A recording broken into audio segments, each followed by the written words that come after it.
I'm going to kill you.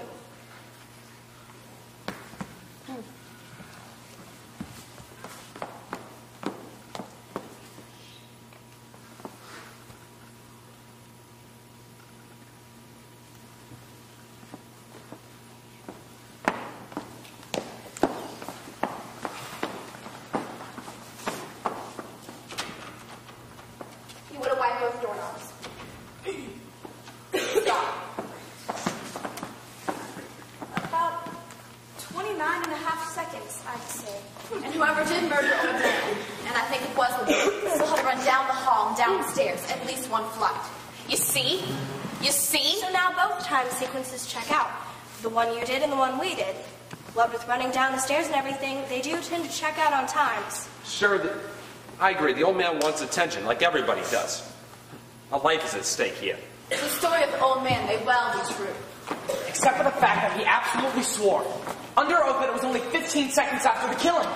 And we all seem to agree that it was 25 to 40 seconds later. You're now admitting that the old man lied in one case and told the truth in the other. Admit this does tend to confirm the story of the old man, but the part that is a proven lie.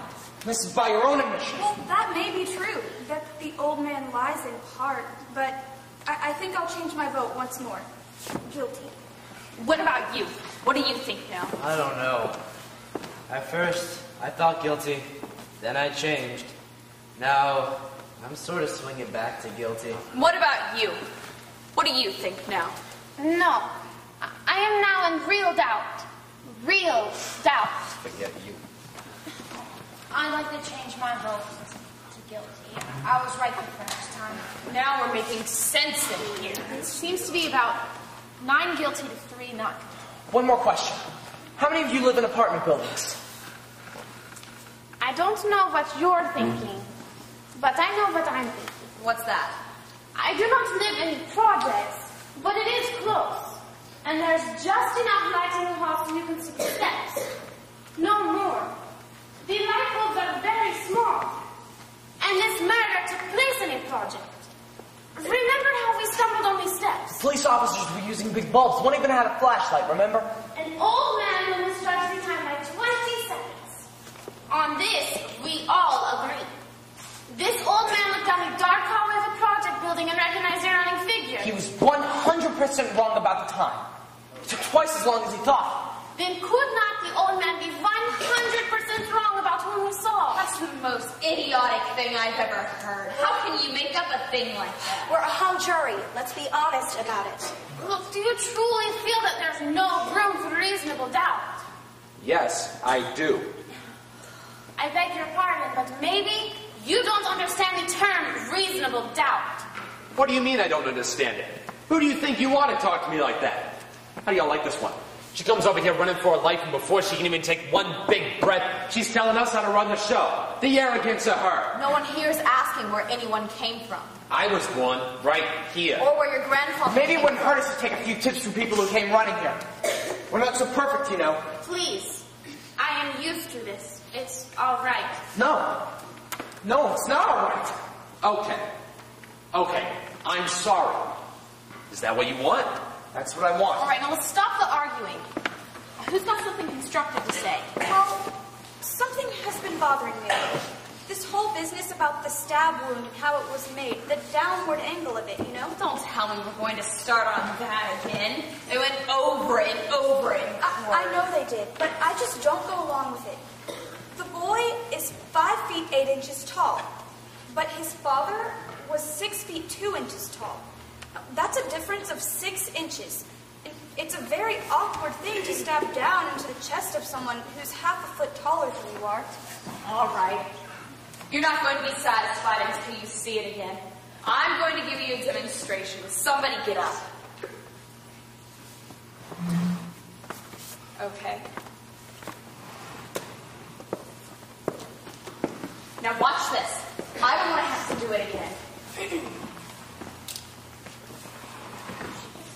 Is that 6 inches? No, that's more than 6 inches. Let it be more. Look at it! It's not funny. All right, calm down. Nobody's hurt, are they? No. Nobody's hurt. All right. There's your angle. Take a look at it. Down and in. That's how I'd stab a taller man in the chest, and that's how it was done. Take a look and tell me I'm wrong.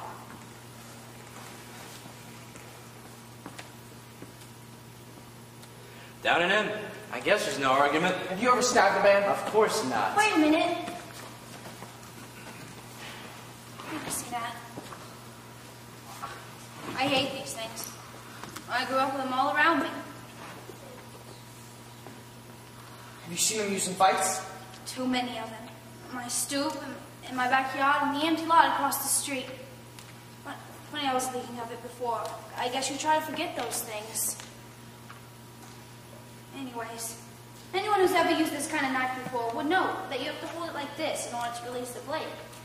When you go to stab downward, you'd have to change your grip, like this.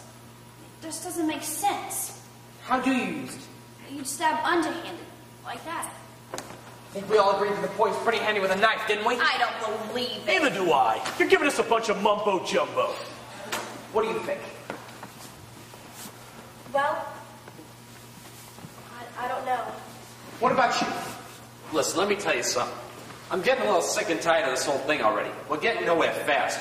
Let's take it up and go home. Before we decide anything, I want to try and pull us together.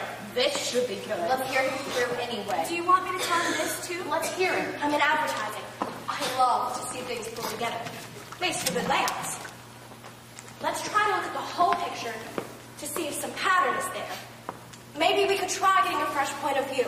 I want you to look at this logically and consistently. We have guilty.